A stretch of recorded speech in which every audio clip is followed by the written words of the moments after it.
Welcome to the show. This is Intern Pursuit's Best of 2020. First up, we have Kylan Boatfield, the owner of Cold-Blooded Encounters, a business that entertains others with their reptile shows.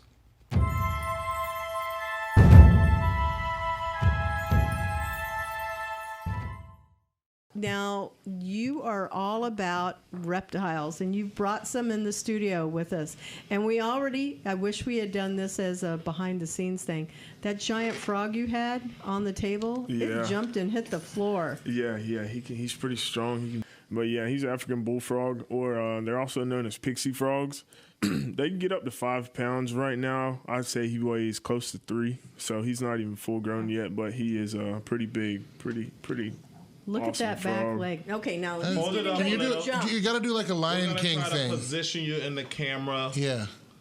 Yep. Turn it this way. Yeah, turn it around. On the wall. Is it that one? Yeah. Not enough people are having nightmares. What? Like yeah, boy, that is huge. Yeah. Huge. Yeah. Yeah, he's pretty massive. Wow. Okay, so when people eat frogs, that's the frog they must be eating. Oh no, maybe in Africa, but we American like bullfrogs. This is an African bullfrog. I know you want to hold him, John. I don't.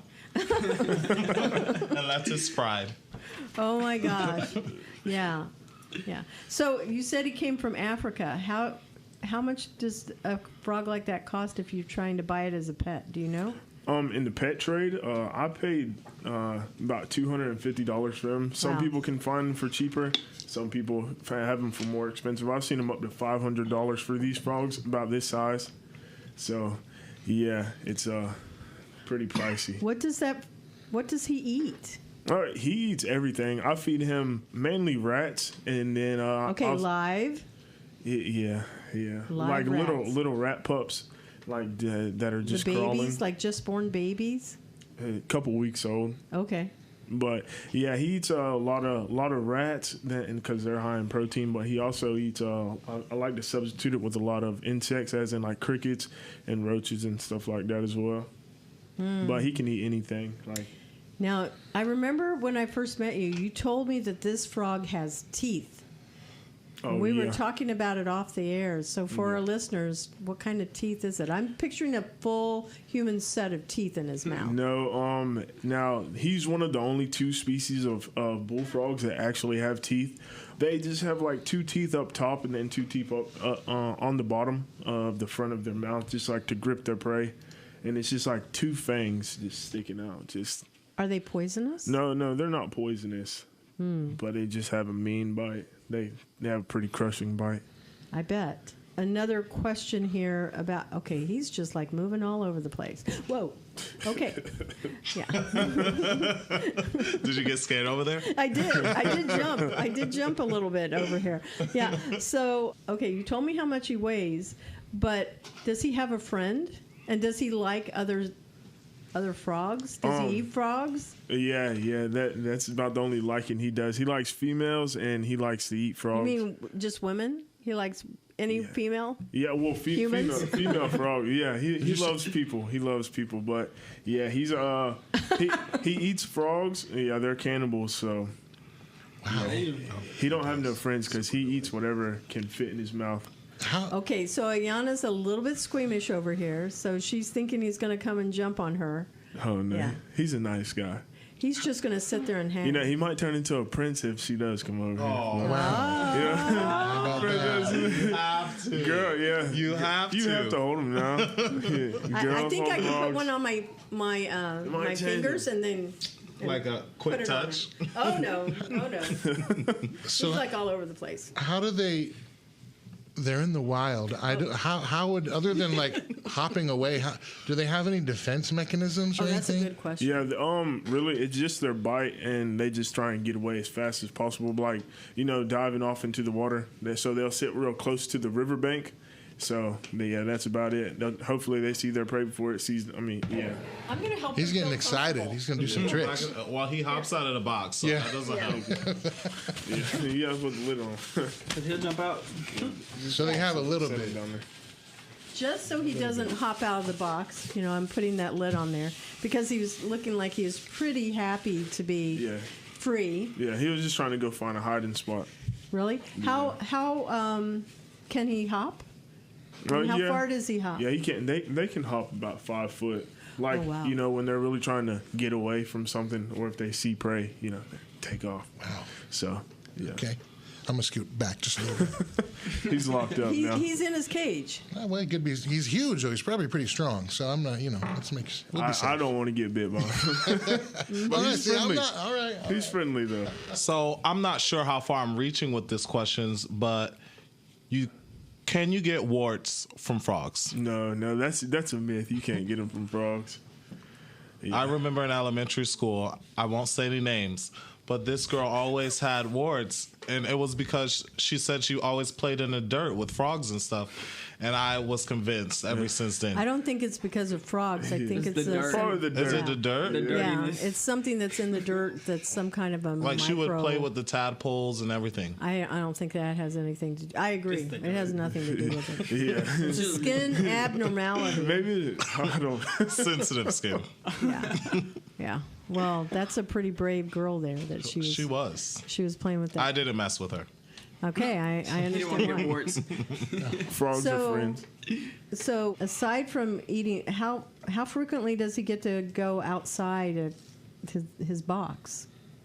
Well, he has a pretty big enclosure, like back at home. But I also take him outside, for enrichment. Set the little pool up outside and let him hang out there. Yeah. So he doesn't get it often. Probably about once or twice a month. I'll take him out. Let him have some fun outside.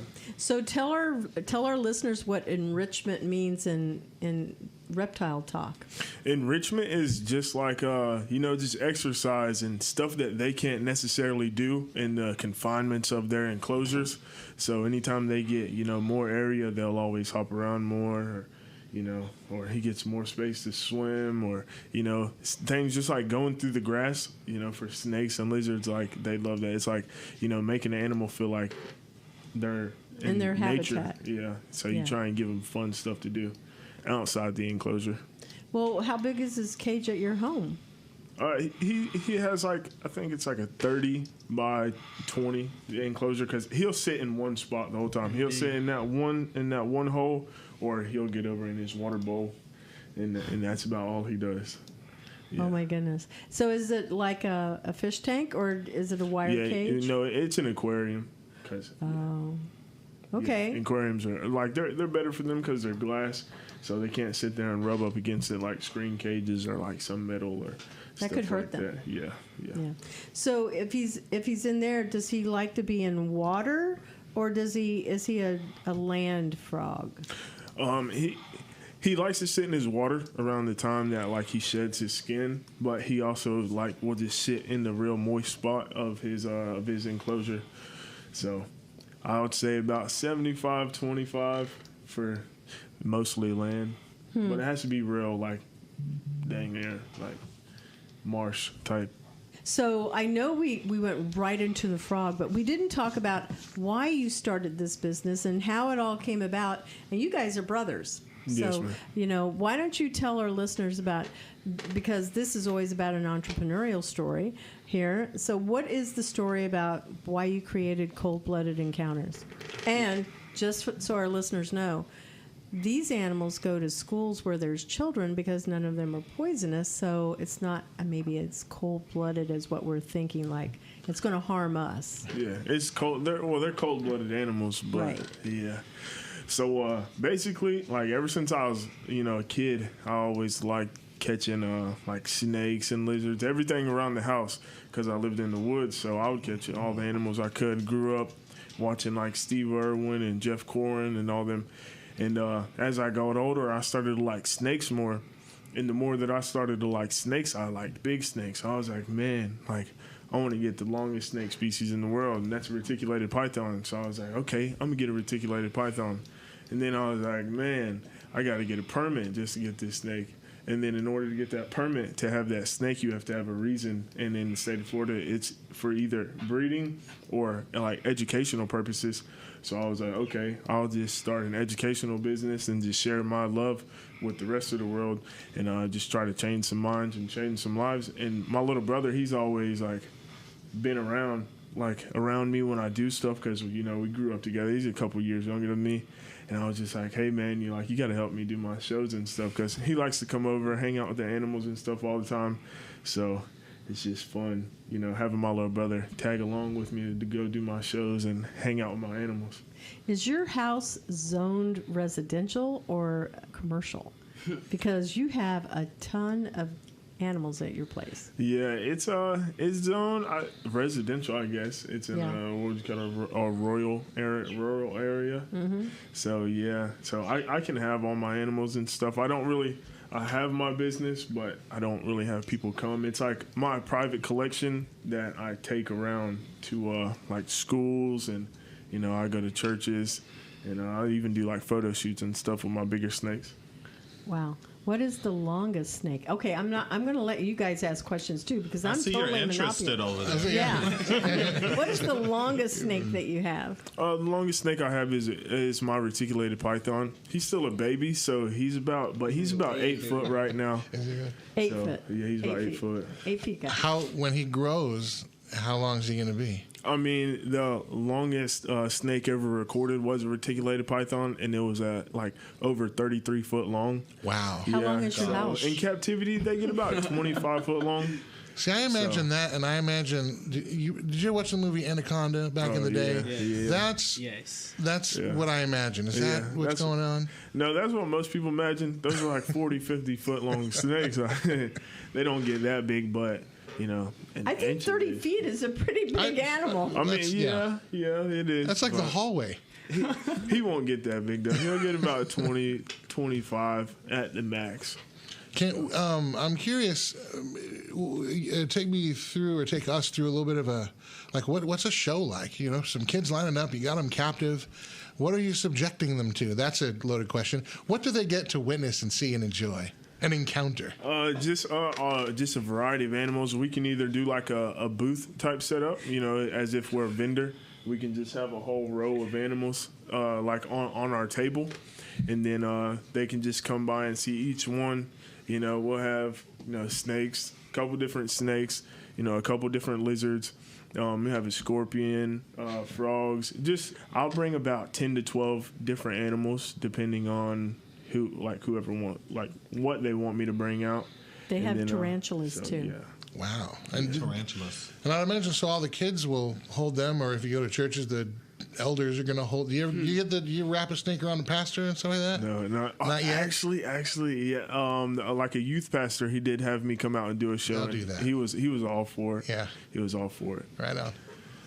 Okay, so what type of education? You talked about you have to have a license to do this, but what is the education that you have to have? Or are you self-taught? Is there a school? Do you go to zoo school? I don't know. What do you do? I mean, you can do plenty of things. You can, go to college for it, or you can just go be an intern at like zoos and stuff. But that usually requires college. But me personally, I just did all my learning off of just self-research. So yeah, I would say I'm more self-taught, but there's plenty of people out there way more educated in it than me that took those extra steps. But I do what I do. So how long have you been doing this? I've had cold-blooded encounters for it's just a little over a year now.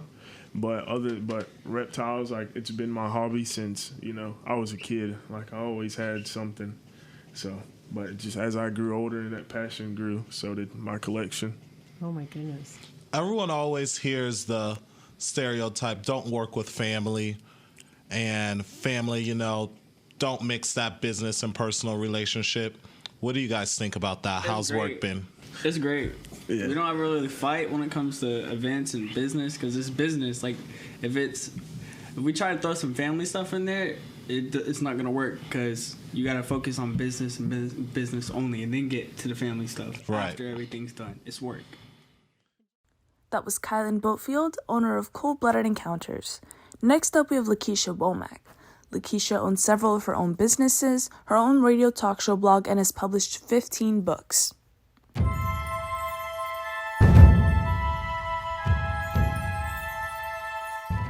I worked for a clothing store my first semester in college, and I started working there because I had attended a boarding school for high school, and I really wanted to move out of the dorms when I went to college. And so I started working in a clothing store, but quickly realized that that was not my path to financial independence because I was spending more money on clothes than I was actually saving. So that taught me a very valuable lesson. But through the years, I've worked in retail, financial services, the publishing industry, and all of those jobs prepared me to become a consultant because I learned a lot of business basics, and I've been able to apply those to my clients, businesses, whether they're starting a retail business or if they're looking to start a bakery or what have you. There's some basic principles that are the same across industries. I've been consulting for 15 years this year. So it's been a very exciting journey. And about 10 years ago, I did go through a rebranding. And as we were discussing in the pre-show, I had to decide if I wanted to integrate my faith with my consulting. And I realized that there was no way I could do this without having my faith to play a large role in the work that I was doing. So I pray for my clients. I can't do the work that I do for them without praying for them and just understanding like the role that our faith plays in the goals and the visions that we have. And within the past couple of years, I've also begun doing some consulting with churches. And so that ties into some of the books that we'll be discussing later in the show. So that's really interesting. I find that people don't always talk about their faith. You know, they're afraid that they're going to offend somebody, or they're going to feel like, oh, well, they'll think that I'm trying to convert them. And instead of just worrying what somebody else is thinking, we should just go ahead and just say, hey, you know, my faith, you know, belief in God, it's a part of my life. And so I talk about it as openly as I do with, you know, like your kids and your spouse. So nothing wrong with that. Totally get it. But what was interesting that you shared with our listeners is that you saw an opportunity by working with churches that you said that most of them did not really have consultants come in, and they don't always think about the church as a place. It is a business. It is there to be able to make money, employ people, and be able to pay those people. So when we say make money, it's not like in the sense of what is the profit and loss statement, what is the, you know, the revenue and the margins and all of that good stuff. But yet it does come into play with nonprofits and also churches and governments. We have to be responsible stewards, right? Oh, definitely. And I think, you know, a lot of times we assume that because people have certain gifts, that makes them great at everything. And so a person can be a very skilled pastor and have a pastoral heart, or be a great preacher and be able to orate really well, but not have great administrative skills. Or they can have a vision and not be able to communicate that vision clearly to their congregation. And so having a consultant come in helps to assess what the strengths and weaknesses are of that church, and then help them to build on those things. And that's the same thing that we do in business and with nonprofits. But I don't think a lot of churches have really taken the time to say, like, hey, we need an evaluation as well, so that we can be the best organization that we can be for our communities and for our congregations. Mm-hmm. Agreed.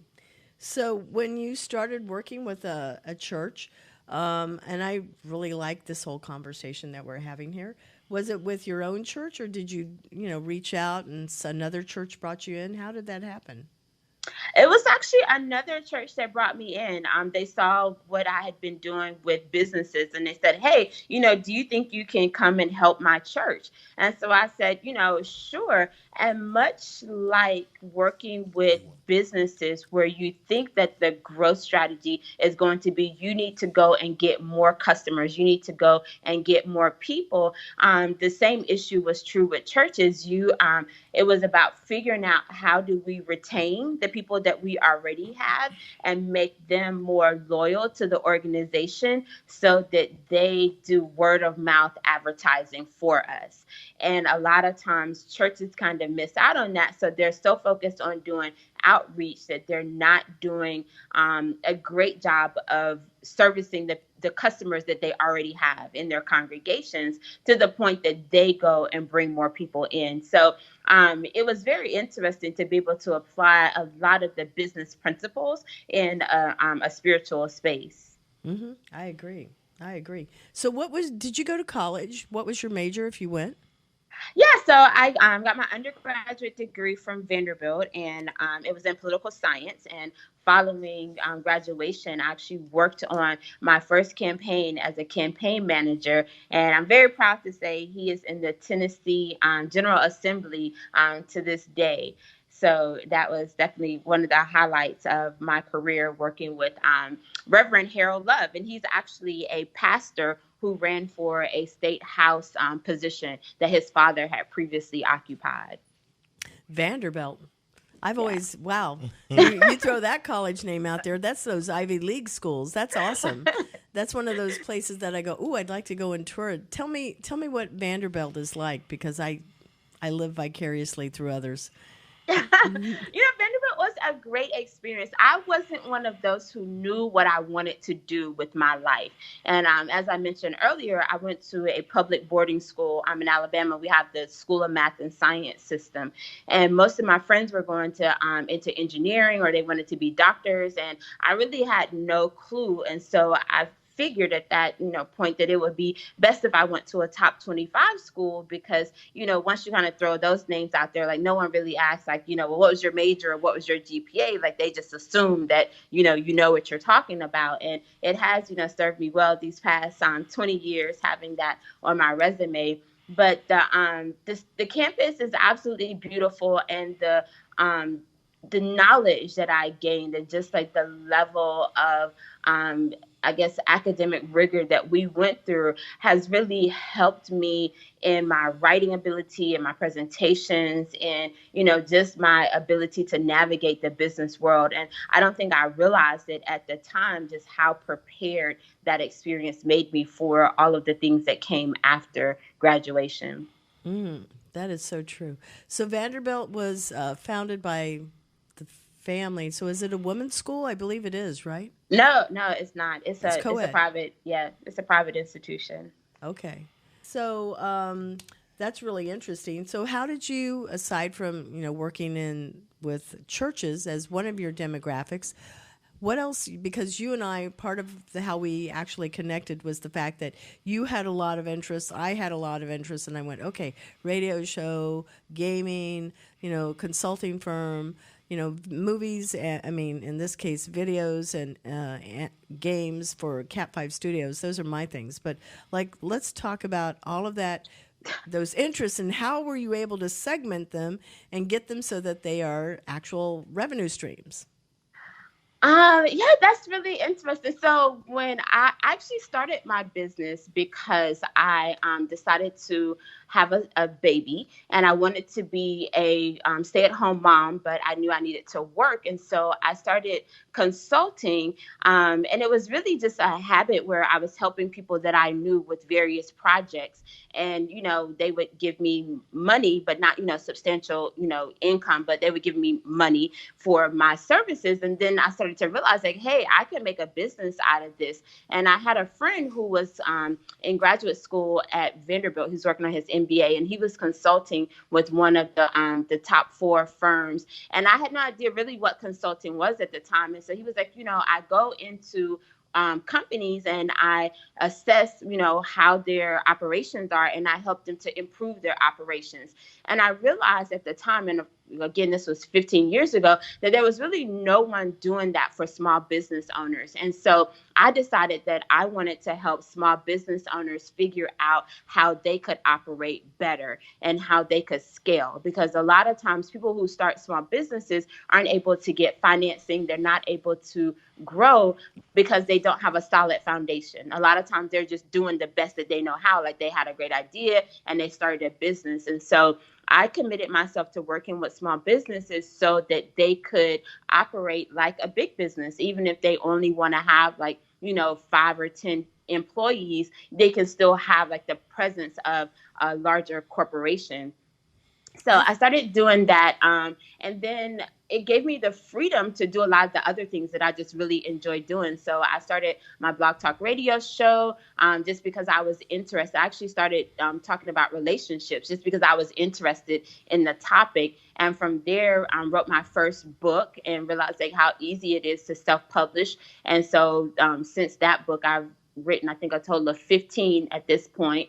And so people would, ask me to come and do presentations based on the books. And so that's how I got into speaking. And so now consulting, speaking, interviews, they're just all a part of the things that I really enjoy doing. And I'm blessed that I get paid to do all of that.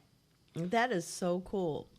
So you have a lot. One of the things that I had noticed is that you have a lot of automations, and we were talking about this pre-show, on your social channels, but also through your websites. And we know that anything that we can make it so that it's going to be, a smoother experience for the user, for the customer or potential customer, it's always a win. Tell us about those automations. What have you used and seen that's really successful? Because I bet you get to talk with a lot of businesses and help them get those types of processes and systems put in place to make it so that it is going to feel like a big business.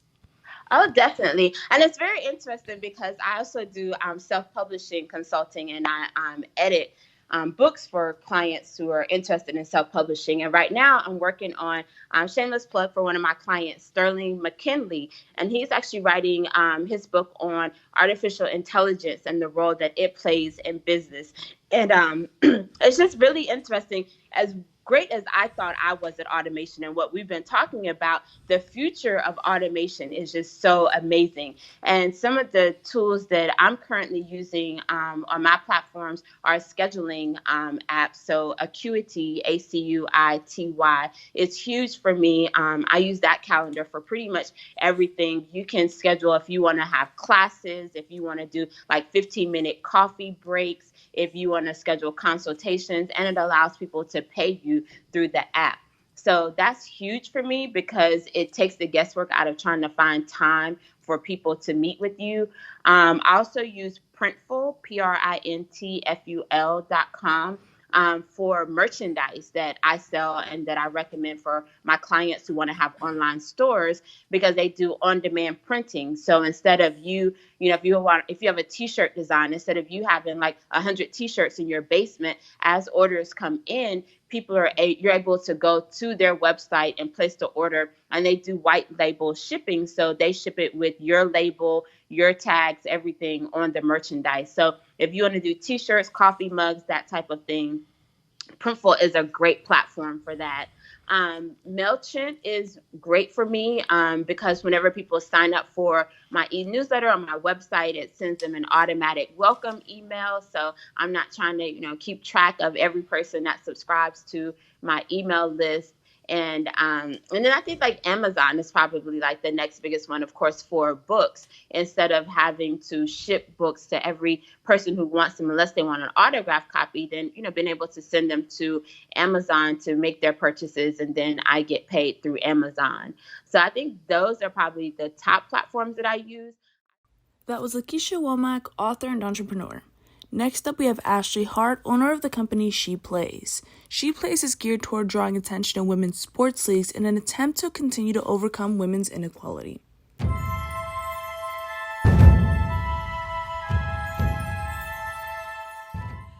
What's interesting is that you've had this 10 years of training with Young Life, and I think that having to fundraise and especially raise money for your own salary, if you can do that, then you can definitely get money for your company. So kudos to you. You had to have learned really good selling techniques, or at least how to raise money. Well, and I think you just get comfortable with talking about money. I think money is such a taboo thing for so many people, but at the end of the day, it's just a resource. And so people have it and they want to do something with it. And so you just invite them into whatever you're doing. If you can cast that vision, then you just bring people on the team. So tell us about She Plays. That's the company. So you had this idea. What is the idea? And I know but a little bit more about it, because I did not know there was a difference between, I'm going to throw this out there for our listeners, esports and fantasy sports. See, I don't play either, so did not know. Yeah, so the whole idea behind She Plays was how to continue drawing attention to women's leagues. I'm sure everyone, whether you watch sports or not, know about the fight for equal pay across industries. But definitely with the USA soccer team that's now won 2 World Cups, their fight for equal pay has become, national news. And I remember back in 2018 trying to find a game of one of just their league games, and it was almost impossible. Like, the stream wasn't that great. It definitely wasn't on TV, and I just, they just won the World Cup. Why are they so hard to find? And so kind of out of just my own being a fan, started trying to think of how or another way to bring attention, draw eyeballs to their league, to their games, because that really is what will spend sponsors to come invest in their league, and that will actually help with the fight for equal pay. And so just by doing some research, realized there are no real fantasy sports that center around these leagues, and knowing, the NFL and the MLB would not be anywhere close to where they are today if fantasy sports hadn't just kind of ballooned in the last 5 to 10 years.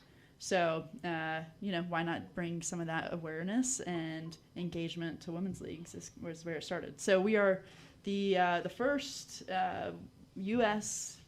website that's like a hub for fantasy sports for women's sports leagues in the country. So, wow. Yeah. Congratulations. Thank you. Yeah, excited for sure. I think that's definitely something needed. I work at a sports bar, and we put the audio on most of the big games, and I've been there for about 6 months now. That's the first place I've ever worked that's like pretty big on the sports and putting the audio on, and they never turn on any women's sports games. Now that I think about it. So okay. I'm sure now you're going to go I'm back going and to go change and that. protest There you for go. you. I got your back. Yeah. And make sure that you know what channels they're on so that people will also be able to appreciate that. And maybe you could say something to the women that are there in the restaurant, because maybe if they ask, if the management doesn't, right, respect maybe you as an employee asking, but a woman asking, maybe they will. Well, basketball's pretty huge. WNBA, I know that. Yeah. And definitely soccer. NCAA is also about to have March Madness is about to start for men and women, but the women's league this year has been unreal. So it's going to be a really exciting tournament. But I will say we try to do a watch party every month or every other month here in Orlando. And when the U.S. Open was going on last fall, it was Serena Williams was in the final, and it was the same day that college football started when that final was. And so we actually were at a sports bar and asked them to do the audio for tennis. Right. And it was amazing. The entire restaurant started watching the tennis and like really getting into it. Like you would hear if someone made a bad shot, to be like, Or the football. Yeah. That's all it takes. Yeah. Yeah. Just giving them the shot. Right. That's really interesting. So I'm going to take a little poll in the room. Nobody knew I was going to ask this. How many of you people play fantasy sports? Anybody? Okay, Steve does. How many of you people play esports? You guess? Yeah. All right. So I can't ask you. You're all the way over there. But all right. How about you, Sharon? No, I don't. Does your husband? No. Okay. Johnny? Nope, neither. Yeah. So the statistics around this is just really amazing, and that was one of the things that I had pulled up. Fantasy sports, it's really about participants where they all get together and they pick their dream teams, right? Okay. That's one way, yeah. Yeah. Because that's the way that I've understood fantasy sports to be, is like you pick, no, I want these, and then you're trying to trade your players. And these are people that participants actually know. They're famous people. Right? Not all of them, from what I think I know. I don't know. As far as like who you're drafting or who's playing who the game. drafting. Who you're drafting, yes, they're the professional athletes. Those are the professionals. So that's really where you're pulling these people together, and then your team is playing against somebody else's team. Okay. Just want to make sure I was actually on target with this. But from the friends I know that play, I think, correct me, don't you have to know like the stats of the players pretty well to do good? Yeah, it's a great question. And so this helps bring up a couple different types of games that we will have even. So stats related, yes, that's more for the season where you're drafting a roster of players, and based on how they do in a game, you get points. So points for, so there are 4 tackle football leagues for women in the country. I didn't even know that coming into this. So if they have like yards running or yards passing, they'll get points for that. Tackles or, punts, yardage for punts and stuff like that. That's where the stats come in. But then you also have bracket challenges. So like for March Madness coming up in just a couple of weeks, you have 64 teams that start out in a tournament, and you just guess who you think continues to go to the next round until you have a champion. Okay. So that's one type of play as well. And then the one that we just launched, actually, it's our first game that went live last week, is Pick'em.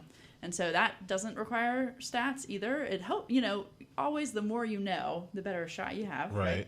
The more you know, that Raymond. But with Pick'em, it's kind of an easy introduction for people who've never played, or people who maybe have played fantasy sports but don't know these leagues yet. They now can log in, and every day we'll have any game that's happening that day. They can come on and pick who they think the winner's going to be. So whether that's team versus team, or like in a tennis tournament, Serena versus Venus, or whoever they're playing, you go on and you pick who you think the winner's going to be. You get like weekly points on a leaderboard for the month and everything. So you'll be able to do this with the Olympics, right? Yes, we are planning to hopefully do something for the Olympics. Yeah, that would be amazing. Yeah. Exciting. You have a question? Yeah, I was thinking, is this money based? Like, are you playing to win money? Great question again. So, and this is something that I know on the notes about the regulation. I don't know if we want to jump into that now. Oh, sure. It's a free-flowing conversation. Yeah. Go ahead. So with fantasy sports, there are legal precedents that that make sure that it's not gambling, considered gambling. And so if you want to be in every state and have people actually like internationally play, you can either have them pay an entry fee and they don't win anything of monetary value, or it's a free entry and they can win money. Okay. So Pick'em right now is free entry, nothing really that we're giving away. Hopefully we'll have some sponsors and some prizes that go out then. For the bracket challenges, we will have prizes, again, free to enter. You could win money. Last year we did a World Cup bracket and actually gave away $5,000 total in prizes. Wow. Yeah. But then for the season long, it's going to be a $5 entry fee to get to play that sport. So we'll have MPF, which is the Pro Softball League, NWSL, which is pro soccer team here in Orlando. I didn't know that. Yeah. That was a pro softball league. Yeah. It's actually got 3 national teams that'll be playing in the Olympics. They make up 3 of the teams here in the league. And then one of the tackle football leagues. So when you pay to access that lobby, if the league has partnered with us, we actually give some of that revenue to the league itself. So nice. Not only helping bring awareness, Give but back. Really trying to bring that sustainability, a new way of providing sustainability. So how is that regulated? Like, do you have to pay a special license or to the state, or? Yeah, so if we did want to do, that's like you a pay lot to to enter keep track of. And get paid, that's where the regulations come in. And so that's where like DraftKings and FanDuel, there are different states have licenses. There are actually 9 states that you can't do it at all. And the reason we're not starting with that is 3 of those states are big for women's sports. So the state of Washington, Arizona, and Nevada, we wouldn't be allowed in if we did that model. Wow. But then other states have, huge licensing fees that DraftKings and FanDuel can afford because they are huge companies. I was watching a docuseries. I can't remember the name of it, but it was about sports gambling. And a lady who used to be she was a speaker, I guess, the host on a sports show, started a sports gambling business. And it was, with all the regulations and the predictions and stuff like that, that was like a huge deal, right? Big fight going on. Still is. Making it legal. Yeah, and sports betting, yeah. Sports sketchy. I think there are how only much 3 money they were making states and currently that you can do, and you have to be in the state to make a bet. But it's evolving, it's opening up, and that's where actually a lot of these big like DraftKings and FanDuel are shifting to sportsbook because that's where you can make a ton of money. Mm-hmm. They're already making a ton of money. When you say you can make a ton of money, does that mean the person that's betting or on the players, or does that mean the company that's in charge of, like, let's clarify who is you. Yeah, company for sure gets to take more of the, like, on sports betting it's called like the rake. You get a percentage of the entry fee, and people are betting on all sorts of stuff. So it's not like fantasy sports. You have to have at least 2 games that are happening with 3 players from each team. There's like certain regulations. Sports betting, you could say, who's going to have the most points at the end of the first quarter? Right. It's got no like skill associated with it. It's just, I'm picking this and here's my money. And like the prediction polls and all the websites and stuff. Is that legal? It is in certain regulated, states. yeah. Heavily Okay. regulated, but opening up more and more. And I mean, I think it's really exciting. I think it's really fun and something that's not been brought to women's leagues either, because you can play fantasy sports, set your lineup, go watch the games, and that's really it. But with different kinds of sports betting, you can be in the game and still have games to play, if that makes so. Like you're watching a game, and before halftime, you can still be making bets. Oh, got it. Yes. Yeah. And So switch up your bet and all the that. engagement is constant almost. Okay. Yeah. Would I like gymnastics? Would gymnastics be a sport that is You totally could put it on there, yeah. I Yeah. mean, college and they Olympics? have Olympics for sure. They have, I don't know about the sports betting with the Olympics. I'm sure it is out No. there, but I think that's part of that. Yeah, I don't think that's that the they're underground controversial. black Yeah. websites. I think they get in trouble for that. Yeah. But yeah, I think that world championships and all sorts of stuff you could do fantasy and sports betting. But yeah, our focus is fantasy. We are doing fantasy, not crossing into sports betting Volleyball. yet. Volleyball, we actually do. There's a pro league, the AVP. They start in May, and we will have them on our site. And baseball, softball. Baseball, there is no pro baseball league, but there is the softball, NPF, National Pro Fast Pitch. They've partnered with us for this year, so we are their official nice. fantasy provider. Yeah. Man, you're slaying it with all of your partnerships. Yeah, Congratulations. thank you. It's it really is exciting, I think, for people in the industry. So we're excited to bring it to the forefront. And I'm sure they want the recognition too. And you seem pretty passionate about it. So why not? Yeah. It's cool. I appreciate that. I hope I come across as passionate. No, I really you do. am. It's- Yeah. You're Oh, yeah. into it. Yeah. I can tell. Yeah. Part nerd, So part sports fan. you mentioned a couple of the leagues, and when I was doing some research on that, DraftKings, and then the other one is FanDuel. But when you and I were talking before the show started, I was sharing with you, it says it's a $1 billion valuation of the company. And what was the statistic that you told me? It was like $3 billion? It's a $3 billion industry, yeah. Yeah. So those are the 2 biggest companies for daily fantasy sports. ESPN and Yahoo are big for like the season-long friends and family stuff. But yeah, 59 million people play, so that's like 1 in 5 people. That was Ashley Hart with She Plays. Next up, we have Milani Hawk, who has made the most of her Airbnb business.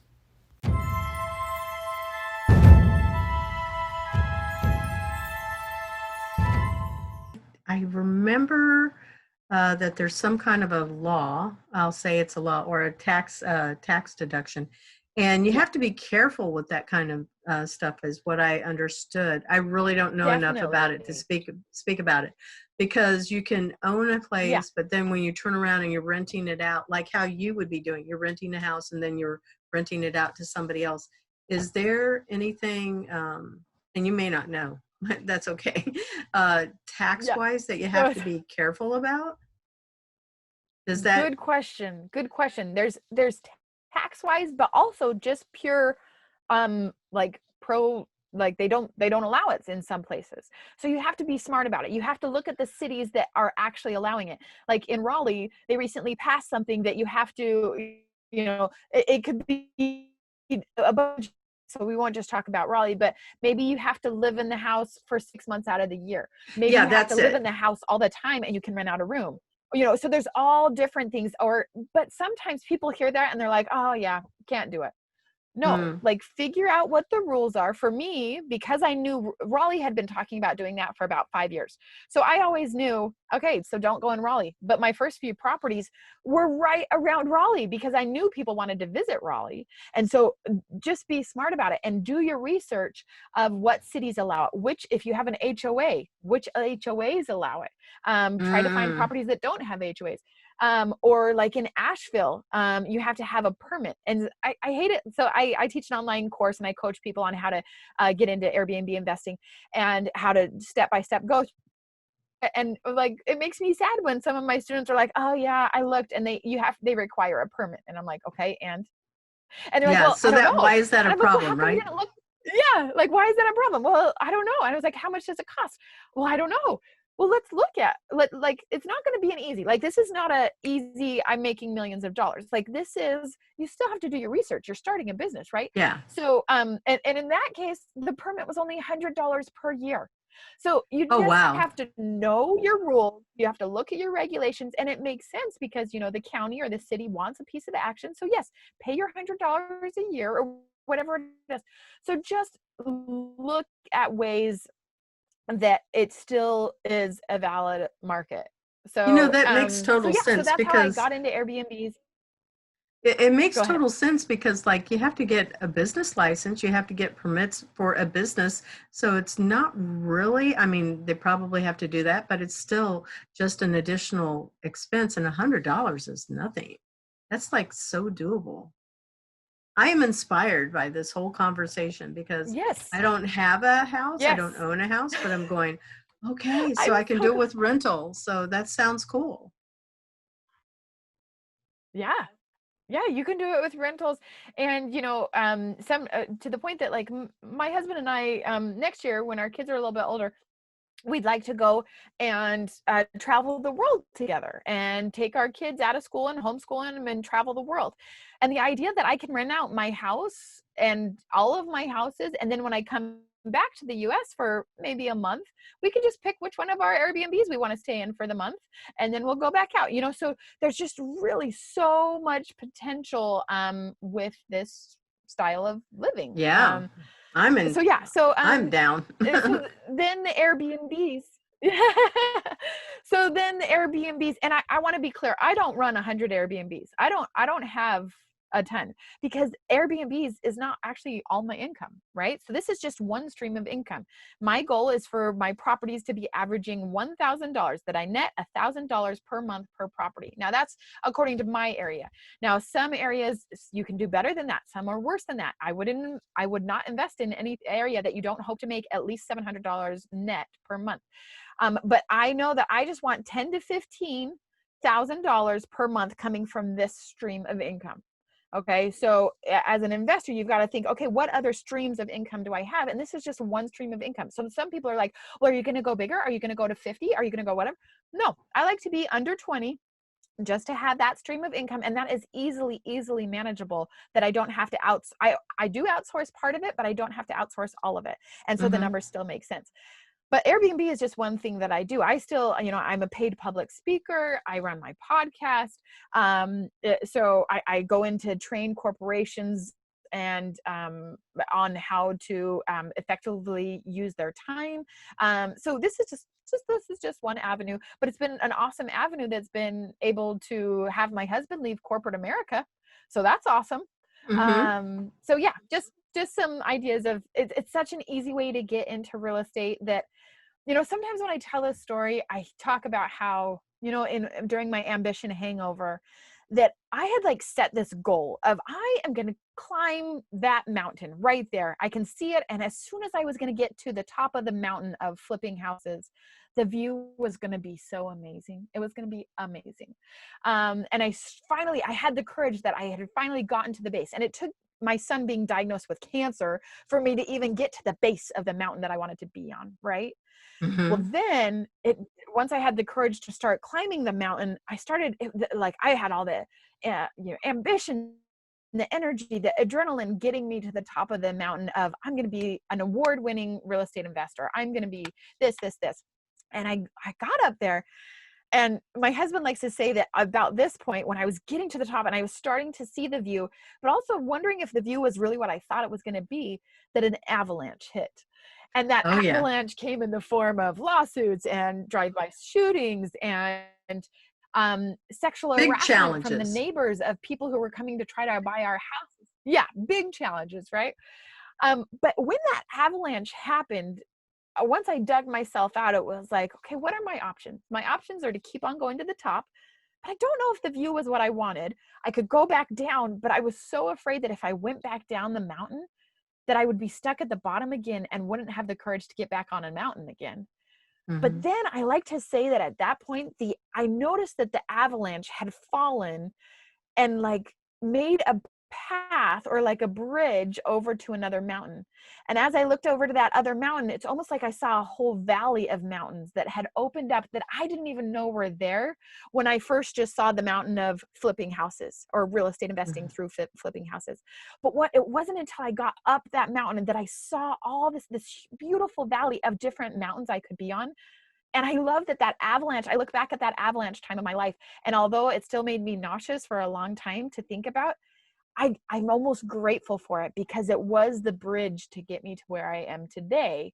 And so that I could go over and start doing Airbnbs, and I could start my podcast, and I could start all these other things would not have come if I wouldn't have at least gotten on the mountain. So what do you think it's going to look like 10 years out from now? Because nobody was able to see coronavirus, right? Nobody saw that coming. So with that said, how do you think this is going to impact your industry of either flipping or Airbnb or any of those types of things? What do you think? Yeah, it'll be really interesting just to see how hospitality in general is affected, because how long is it going to take for people to travel at all?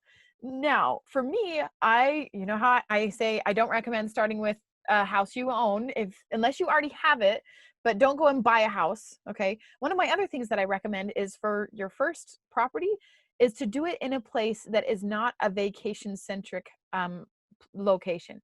When I say that, none of my properties, if you walk outside of any of my properties, you will not see a single palm tree. You will not see a beach. All of my properties are based around 4 things: airports, universities, hospitals, universities, and hospitals. So those are the places that so it's not a vacation centric. It doesn't have to be a vacation centric industry. Now, the point that we're at now, it's like, we kind of want a place in Hawaii. Let's go get an Airbnb there. So when we go, we have a place to go, or whatever it is. So you can get there, but I don't recommend starting that at that location, at those types of locations. And that's one of the reasons we've been able to stay over 80% occupied during coronavirus, is because we're not a vacation industry. Some of my friends that have vacation industries, they're really, really struggling right now. So back to your question of 10 years from now. Well, first off, in any industry, I think there is a huge movement. When I look at my parents were in a level of, you get a job, you get a good stable job, and you just hang in there and grow and move up the corporate ladder. But that's not what life is anymore. And you know what I'm saying? And in 10 years from now, it's even going to be leaving that even more. And so I think that's why it's so important that people stop dreaming and start doing, because that's where life is going in 10 years. And you don't want to be left behind of not following your passions. In this day and age, and definitely in 10 years from now, it's going to be okay for you to be able to align your passions with the way you earn money. Your lifestyle. Like that's going to be like a must. Yeah. That is personal and work. That you live that merge. Intentional lifestyle. Yes. To have that merging and alignment of those. And so I that would be my biggest thing, whether it's in real estate or not. I think so many different industries have been affected by this, but no matter what industry you're in, making sure that you find joy in the way that you bring money. Now, that could be corporate America. That could be working for someone else.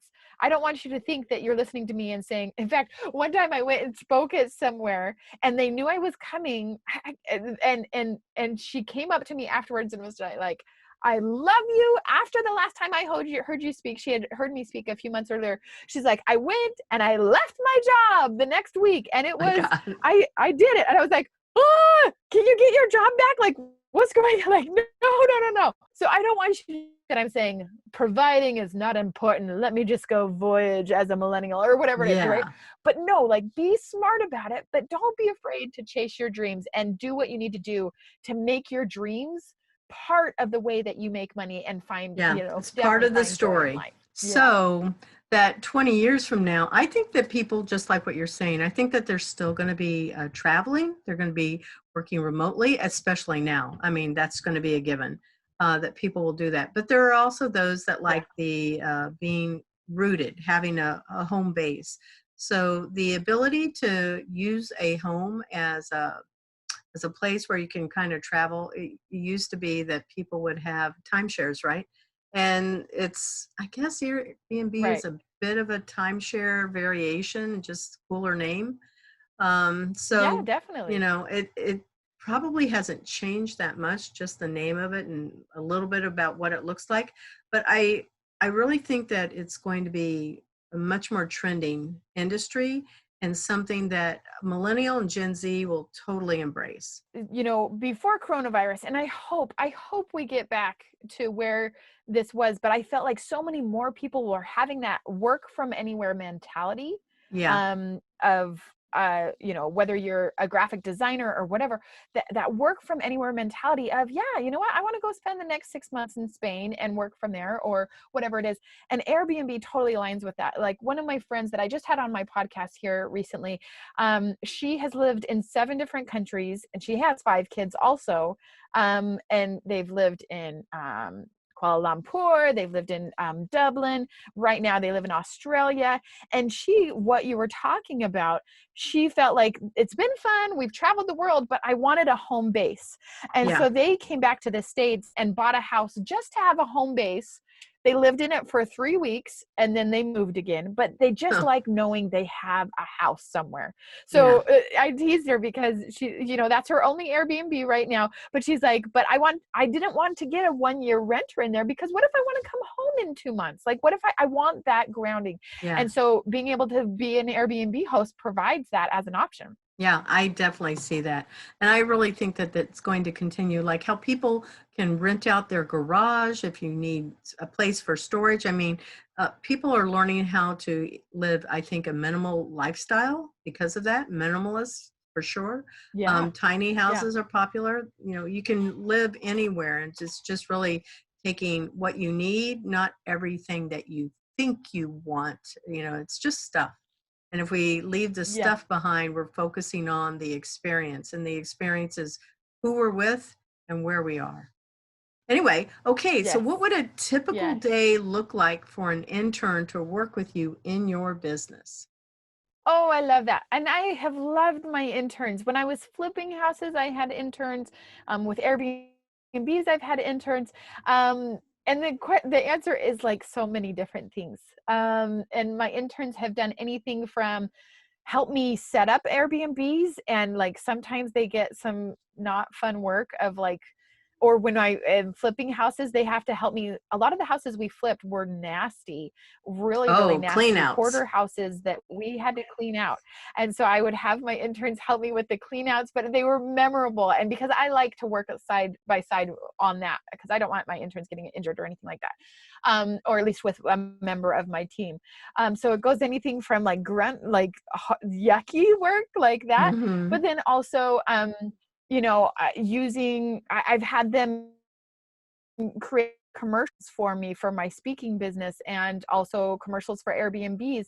But then also doing graphic design work for my podcast, right? Or creating new maps and interactive, like adding QR codes and different things, so that when you arrive in the Airbnb, they can QR code to know where the closest restaurant is, and our recommendations, and using their awesome technological brain of all the great ways that you can easily, instead of, because with Airbnb guests, they want to know where are the best restaurants, where's the closest grocery store, and so just creating ways to make that easier for our guests. That was Milana Hawk, expert on making an income from Airbnbs. Thank you for listening to our Best of 2020 show.